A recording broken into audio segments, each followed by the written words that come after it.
of the biggest secrets that I've personally learned, at least for my personal life, is when you focus on the value and building other people and building others around you, the success will always come, right? The financial success will come. That's just a symptom of the value that you bring to others. Welcome back to another episode of the Success Unleashed podcast. Today we have another guest with us, another home builder here in the Salt Lake area. So we've got Dan Paniagua is going to be our guest. He owns Pandan Construction, started in 2016, right? That's correct. 2016. Yeah. So Dan, since 2016, mind you, 8 years, he's now approaching an 8-figure a year business. This year you'll do about 120 homes? Yeah, about 120. About 120 projects 120 or so. projects, yeah. So it's a lot of projects, a lot of volume. And I wanted him to come on here. There's very specific things that we're going to talk about. A lot of it has to do with team. A lot of it has to do with organization. We're also going to talk about his struggles, right? His wins, his losses, ultimately what led him to the place that he's at today. So without further ado, Dan, the awesome. Man. Awesome. Or Pandan. Dan That's Pan. right.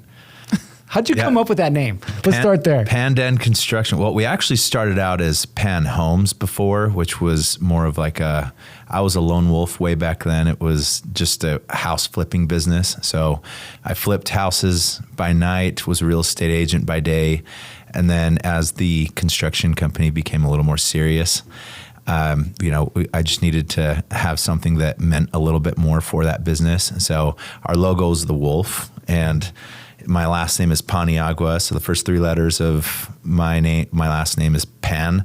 So, and then there's the den part, which is a home for a wolf. So I just created a word and just did Pandan Construction. Very unique. Yeah. Very unique. I like it. Well, you talked a little bit about how you got into this, but I want to go a little bit farther back, right? Yeah. A lot of contractors, when they get into building, or, you went from real estate into construction, they don't normally come from a situation where like everything was hunky-dory growing up, right? Like construction is kind of a hard business, right? You got to have thick skin. You're constantly dealing with issues and problems. Like you were on the phone earlier, trying to figure some stuff out. Like, talk about like growing up. Like, how did you grow up and how did that affect how it is that you run your business today? That's a great question, Garrett. So I'm trying to decide how far back I want to go, but you know what? So let me start with my dad, my father. So my dad comes from a really poor place in Mexico, came over to this country, had nothing. His story is wild. And, him and I have always just been buddies since I was a kid, right? So I'd always go into the backyard, help him, do whatever we could. And my dad just learned how to do basically be a handyman on his own, right? There wasn't YouTube or anything back then. So he just learned through mistakes. And I was always there just watching him as we went. So, I kind of had that childhood where, I had a lot of responsibility on my shoulders. Like, of course, all kids mow the lawn, do all of that, but mine was a little bit, different. We had chickens. I wouldn't call it a full on farm, but I had quite a bit of, work that I needed to do at home. And then, my dad was a very hard-fisted man, growing up, which I'm really grateful for now. But, if I didn't get my work done, I definitely had it, right? So, yeah, I learned a lot from my dad. My dad's been just like my best friend growing up. And, he held me to a really high standard growing up. He didn't allow for any sort of mediocrity. Like everything was, you give it your 150% or it's not even good enough. So I've been kind of raised that way with that mentality of, let go of the fear, let go of, anything that gets in your way and just plow through it. The fastest way through a maze is right down the middle. Mm-hmm. And it doesn't matter what gets in your way. You just cut it down and make it to the end. I love that you said that. It's really the immigrant mentality, right? Yeah. It's the whiffed, whatever it effing takes, right? Like 100%. Sometimes you're selling stuff on a street corner. Sometimes you're working 2 or 3 jobs, right? Sometimes like you're walking your kids to school. Like there's a lot that goes into that, right? And people don't understand this. Like there's a lot of immigrants that become contractors, right? Because it is such hard work and there's so many people who kind of shy away from it. But that gave you a foundation, but it didn't teach you how to run a business. That's right? true. That's true. So how did you take this mentality that your father instilled in you, the responsibility, the hard work, the dedication? How did you turn that into a business? I love that question. So my dad was the kind of guy that always wanted to do a business, and he's always wanted to have that opportunity to build a business. But he was pretty held back with language barriers, with the opportunity of even education or even knowing how to do a business, right? He would always come up with ideas of, imagine that you could do this, right? Imagine that, we can do this. And he was always a very, let's go kind of guy. But he was also caught in the rat race because he had to, right? He couldn't afford to step away from work to go and pursue something else because he had to support our family, right? So all of that kind of became instilled in me of, hey, I wasn't able to do it. I wasn't able to create it, but you can type of mentality. So I grew up with that, just knowing, hey, I have a lot of, I have big shoes to fill, right? And there's a lot of expectation in me to make that happen. So the answer of that would be I've always had that expectation of being the best version of myself and also pushing a business that my dad and I have always dreamed of doing. So, it's been very fun to be part of that journey with my dad. And in fact, one of my biggest goals in life was to retire my dad because he worked 2 jobs, throughout his whole life. I hardly ever saw my dad. He was my best friend, but my best friend between the hours of 8 o'clock to 10 o'clock at night, right? Because I never saw him. But that was always since a kid, I'm going to work hard. I'm going to find a way to retire my dad. And I ended up doing it in 2017, which was a huge confidence booster. And it was also just there to kind of teach me of, hey, you know what? Whatever you set your mind to, you can make happen. So hopefully that answered that question. Huge. Yeah, no, I love that. And I want to kind of dive into that a little bit more, right? So you talked about the mentality, right? And I think the key behind it is there was a purpose behind the business. It wasn't just hey, I want to go make money, right? Yeah. That desire to make money only takes you so far, right? 100%. There has to be a bigger reason why, a bigger purpose behind it. 100%. And you had that, right? So how was it that you went then from real estate into construction? Because there's a lot of contractors that do it the other way, right? Yeah. When they get some success, they get into real estate. Yeah, that's a great question. So this is the way that the way that it started was, I'm going to take it back to my dad a little bit again. He's been kind of the topic in the last little bit, but one thing that he did do that was a huge risk-taking chance that he took was when I was about 13, 14 years old, he decided to buy a distressed home and flip it, essentially. Now, him and I didn't even know what the concept of flipping was. He just thought, hey, I can fix up this home and I can sell it again for more money, right? So I was there with him, from the very beginning to the very end. And of course, at 13 years old, you don't really have a lot of skill sets, but, I watched the whole process and I was my dad's biggest cheerleader. We can do this, we can make this happen. And he ended up flipping his first house, and he did pretty well at it. And that was it. That was as far as he went. He said that was a great experience, but it took years off my life because I had to work 2 jobs. And then every Saturday I had to go out there. Every Sunday I had to go out there. So it was a lot. So when I finally became of the age of hey, I can kind of hold my own, that's what I wanted to do, was flip houses, right? So I went into the mindset of, hey, I want to flip some homes. I want to get going on, kind of what my dad and I did when I was 13, but I want to start doing that on more of a full-time basis. So I got my real estate license just to buy my own homes and not have to wait for an agent, to show me a house. I could just get in and out. And that was kind of my mindset back then. So I got my real estate license just to flip homes. And then after that, I started getting people calling me, family, friends, hey, you got a home at a really good price. How did you do that? You're getting these awesome homes and you're flipping them. Can you help us buy a house, right? So then it kind of morphed into being a real estate agent by day and then a house flipper by night. And then my specialty just turned into being a house hacking agent where I would help people buy and sell homes with a certain intention of finishing their basement, renting out a portion of their basement, buying homes as rentals, figuring out their cap rate together, and having more of that like investment intention when they would purchase real estate.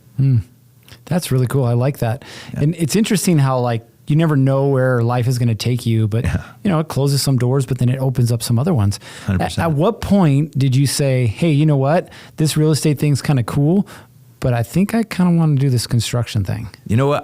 It's interesting you say that. I had one day that I remember like vividly.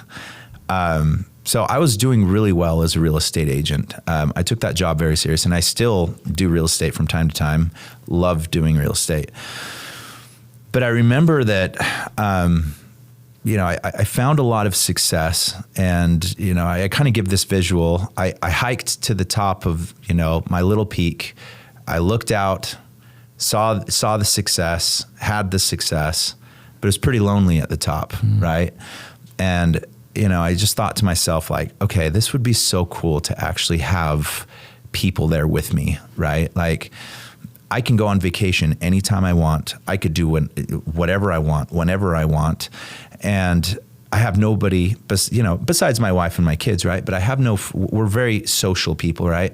I can't just call up a buddy or somebody, a friend and just say, hey, we're going to Japan next month. You want to come? Or we're going to go to Japan in, a week. That just doesn't exist, right? So I had just this impression of like, I've made it to this point. I'd love to bring other people there with me, right? I'd like to get to a point where I can bring a group of people that I care about, that I love, make an impact on the world together, and get to a point where we can have, that freedom. And then that's where I started feeling that impression of, I love to build things, I love to build relationships, but I also love to build people, right? And I was driving, so this was my epiphany one day. I was driving, it was in Kearns, Utah, and I was showing this home to an awesome family, and we were on our way over to West Jordan. And I looked out into the sky, and I had this huge impression come over me where it said, this is one of your last showings for a long time, and the next chapter is going to rock your world. And I don't even know what that meant, but that's just like the impression that I had. And about a month after that is when I expanded Pandan Construction, and I got Kelly Ehlers, who's just an incredible guy. I had Danny come into my life, which is also another incredible guy, very talented guys, very amazing, good-hearted men. And we just exploded the business of Pandan at that point together. Wow. Yeah. That's so awesome. I love it, man. And we could sit here for hours just talking about like listening to your heart, right? It's like, and talking about like, hey, the next level in the journey is like not easier. It's actually harder, right? Yeah. But it requires that much more out of you. You know what I mean? Totally. Talk to me about like, you're now 8 years into this, and you've achieved a certain level of success, which allows some freedom and whatnot. But as you were growing Pandan, what was the biggest struggle that you had? Oh, that's a good one. I'm a chess player by nature of, I look out in the future. I'm like, hey, you know what? These certain things can happen, right? You can have an employee leave. You can have someone who, has been with you for a long time, go in a different direction, become your competition. They learn everything that you learn, and, you basically bred competition. I've thought about like, if you have a lawsuit happen, or an employee pass away, or I pass away, right? Like there's a lot of scenarios that you run through your head as a business owner on like, what would I do in certain situations? And I would say that the biggest blindsiding struggle that I had, well, there was a few, but I would call this one out at this time, was wanting someone's success so bad that you're blinded by what you think they can become. And it ultimately is their choice. Mm-hmm. It's ultimately up to them to get to that next level. All you can do is just lead them there and allow them to get to that point if they decide to, right? So as a business owner, and I'm sure a lot of other business owners would agree, you have high hopes for people, and sometimes you really just need to decide when to call it quits, right? Or change direction or pivot. But you're so attached to that person becoming the person that you can see them becoming, right? And I would say that's probably one of the hardest things to deal with, is knowing when to pivot when you're so emotionally attached to what someone could become in your organization. I love that, because of all the things that I work with business owners on, contractors, that's the biggest thing, is like, oh, I have these people. Yeah. And I'm like, that's great. Number one, they might not be the right people. Number two, you may have them in the wrong position. Yeah. But because you're so like, well, you want them to succeed so much, you're willing to bend over backwards, but you're sacrificing yourself in the business in the process. 100%. So talk a little bit more about that if you can, like more in detail, like, okay, so employee issue, you wanted it more than they wanted it. 100%. What did that end up costing you in the business? Well, I mean, this is the thing that people have to realize is so you have a group of people that you need to look out for, right? It's a big responsibility being a business owner, because you have, you're not just feeding your own family anymore, you're feeding multiple families, right? You're getting to a point where one bad decision that you make can affect a ton of different families, right? Your contractors, your direct employees, their families, their kids, right? Like, you go to bed every night thinking, like, at least I do, having their faces in your head, every single night that you go to bed. Okay, like, the decisions that I made today, were they good decisions? Did it help launch this family forward, or did it pull them back, right? So the thing that you have to realize, and this was a dragon that I had to slay, is when you are hyper focused on one person and trying to push them against, I guess you could say, against their will, right? I mean, their actions speak louder than their words. But when you're focusing on one facet, everything else just starts dwindling, right? And you get to a point where you realize, hey, like, it is now hurting everybody else that I'm trying so hard to push this person forward, right? And, it kind of goes into the conversation of what kind of energy do we need to surround ourselves by, right? I mean, there's something true to be said about who you surround yourself is who you become, right? And as a business owner, you have to be very direct and very careful on the energy that somebody brings to your team, right? If they're very negative people, it affects everybody else, right? If they're people that are positive, we're all going to go through hard things, especially working together. If they're positive, if they're, if they have progression in their minds, they know, hey, I'm going to make a mistake, but I'm going to do better. And they have that push to try to become the best version of themselves. That also pushes the rest of the team, right? So you have to be very careful on who you have in your organization. That goes for your personal life too, right? Like, we're very picky on who we have in our personal life, my wife and I, right? Like, we have a lot of friends, but there's only a few people that are like right there with us that we talk to on a daily basis. And, I think that as a business owner, that concept is consistent, right? Because your business is kind of like your new family, right? It's your new relationship. So when you bring people in that really genuinely care about building the business and being part of something valuable and bringing value, and they are okay and happy to take personal responsibility and grow from it, those are the people that you want to have, not the people that are very negative and only focus on the negative parts of things and not have solutions, right? I mean, there's always going to be a problem, but when you have somebody come to you with problems and they don't have solutions to follow it, that's a red flag. So hopefully that answers that question. Man, that's dead on. But and I want to follow up just real briefly on that. Yeah. How has that affected your hiring process? Oh my gosh. You know what? The hiring process has been such an interesting and fun journey, because you think when you hire somebody, you think that you hire somebody perfect for the job, right? And it could totally turn around and be the complete opposite, right? And you could hire somebody that you're not very attached to, that you're like, all right, this is kind of a wild card, but let's see what happens. And they end up becoming like one of your best players. I actually had that recently, and we absolutely love this individual. Like when he came in, it was, I hired him.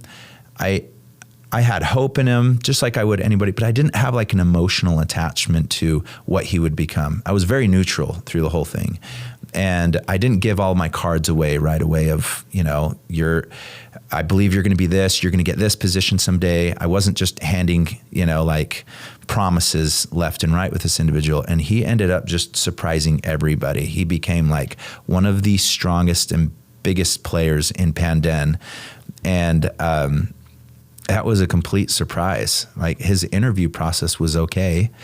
And we even have a running joke in Pandan where the second pick is always the best pick, which is weird. Like we actually like went through and we talked about like everybody that's in our company that are just like great.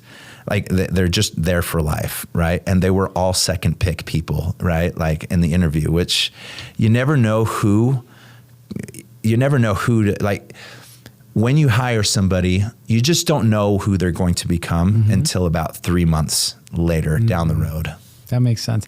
So I want to follow up on that because a lot of contractors, especially as they're growing, into 7 figures, they're building out a team. They've gone through the process, hire, fire, hear that. Okay, now they think they have their team together, but they're missing what I believe is the essence of true growth, right? And that's their culture. Right, the company's culture. Now, I went and visited you in your office, right, and you had a wall, and you were explaining to me what was on that wall. So, talk to me about that wall with the wolf and the den, and the pack, and everything. Yeah. So, I would say that our company culture is probably one of our strongest aspects to our company. We're very goofy. We are very united, but we also work very, very hard, right?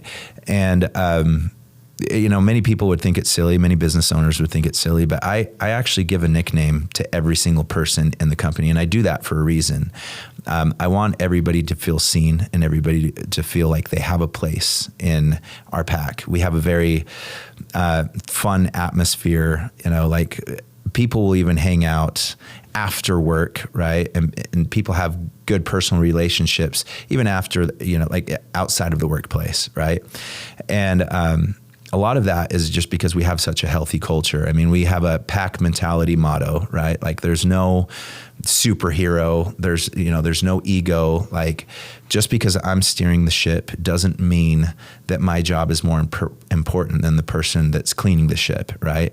Like, and I learned that from my dad, right? Like I saw that on the other angle. Like my dad wasn't the business owner. He was the guy that did the dirty work, and I was there with him on the dirty work. And if without him, none of the stuff that worked would work, right? And I value that. So we all have very important jobs. That culture has been something that has always been very important to me, and I've always believed that that's the aspect of our company that would take us to the next level, because loyalty is so high. We enjoy working with each other. We enjoy coming to work, right? We have a family group text, right? Where when I say family group text, is a company family group text, and we go back and forth, jokes. We talk about things that worked on the work site, things that didn't work, right? We all have friendly teasing with each other at a respectful manner, but we all have that just very close-knit culture together. I love that. So let me ask you this. What advice would you have for a contractor who is trying to figure out the culture of their business? It's not all about you. That's the thing that people miss a lot as business owners, is they're only focused on themselves and what they can put into their pocket, right? Your job as a business owner is to serve those people in your organization, right? Your job is not to put them to work and have them work for you, right? I've always hated the term they work for me, right? No, we work together. We're a collaborative team. And, I think that's people miss that mark when they want to become business owners, when they want to, find some sort of success. They're hyper-focused on the money. They're hyper-focused on my success, my thing. And anybody that is, like an employee is a threat to how much money I make because I'm paying them too much, right? Or whatnot. And at the end of the day, it's more about your team. It's more about the clients that you serve. One of the biggest secrets that I've personally learned, at least for my personal life, is when you focus on the value and building other people and building others around you, the success will always come, right? The financial success will come. That's just a symptom of the value that you bring to others. Love it. Love it. Love it. Yeah. All right. Last question as we're kind of wrapping up here. Yeah. This is the surprise question. Yes. You're starting over at zero. No car, no money, no office. The only thing you have is what you got here inside your head, okay? You have $1,000. What are you doing with that $1,000? Oof. Okay. I know exactly how to answer this question. Okay. Based off of my experience, I would go and I would do exactly what I did before.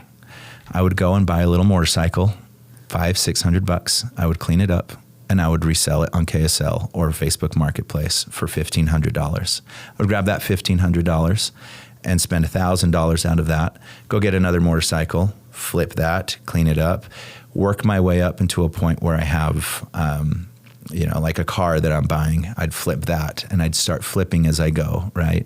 This is exactly what I did back in 2013. My dad told me, you should be a car dealer. And I said, no, Dad, remember, I want to flip homes. This is just where I start, right?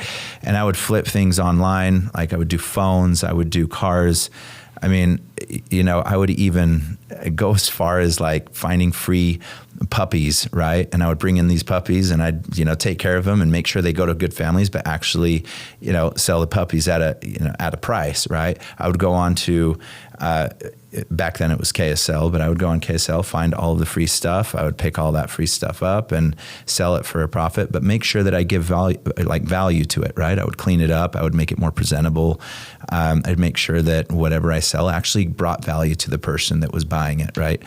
So I would turn that $1,000 into somewhere around $50,000, which shouldn't take any more than a couple of months. I firmly believe that, especially if you're working very, very hard.